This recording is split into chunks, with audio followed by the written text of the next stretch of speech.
I am going to be reading just the very beginning of a novel in progress that is very weird and is sort of a mixture of like Kafka and The Bachelor. So go with me for it.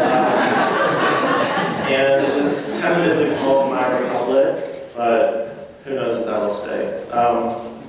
Okay, and that's all the context you need. In those days, when I was most often found walking the banks of the canal or rearranging the stones in my garden, thinking of the various methods with which the fates had conspired both for and against me, the Republic declared me its most eligible bachelor.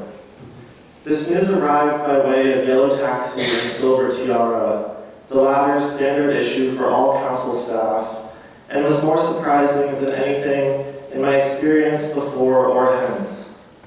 Even now, years later, I recall the messenger at my door, sunlight alive in her crown, and find myself drop-jawed, pearl-clutched, speechless. How could this be my life? But it was my life. The messenger had begun by poking my chest with two stiff fingers. "The world is ready for this heart," she said. "Are you prepared to hand it over?" "I'm not prepared for anything," I told her. I meant this truthfully. At 28, I'd recently come to realize I'd been pretending at adulthood in the same way one might pretend at joy or sorrow. Just as a face can be shaped into the estimate of an emotion, I had shaped myself into the estimate of a person. "Oh, that's good," she said, smiling with her thumb up. "Humor is the grease that keeps the big machine moving." Her focus drifted for a moment as she gazed out at the vista, briefly forfeiting her role as courier and becoming a philosopher, a poet, a drinker of twilight. Though my neighborhood ranked low by most official measures, its vantage on clear days was unmatched. From my patio, we could see the vast hillside sloping down to the Republic Center, its corrugated terrain all scrub and scrabble until the clean white buildings rose out from it. And beyond the buildings, of course, was the sea, lit presently by the sun's best hour. "You'll miss this view," the messenger said, "but not this precarity." She frowned at my cracked driveway, through which dandelions had sprouted.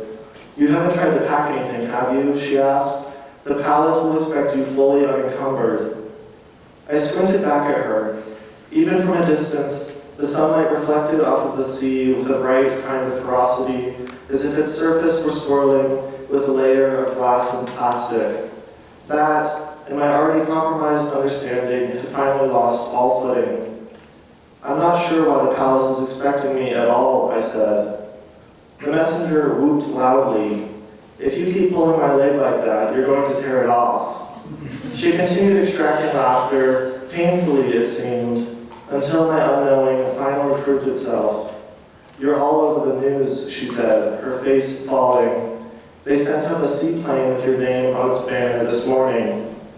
I tried imagining the spectacle, my name waving in the coastal wind, the people on the waterfront waving back.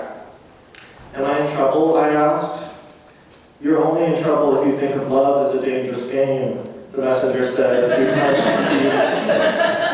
But my confusion still failed to resolve. She straightened her back, closed her eyes, and said, "Please pardon my coming outburst, which will be short but impassioned. You are this year's most eligible bachelor, you dumb fucking fuck."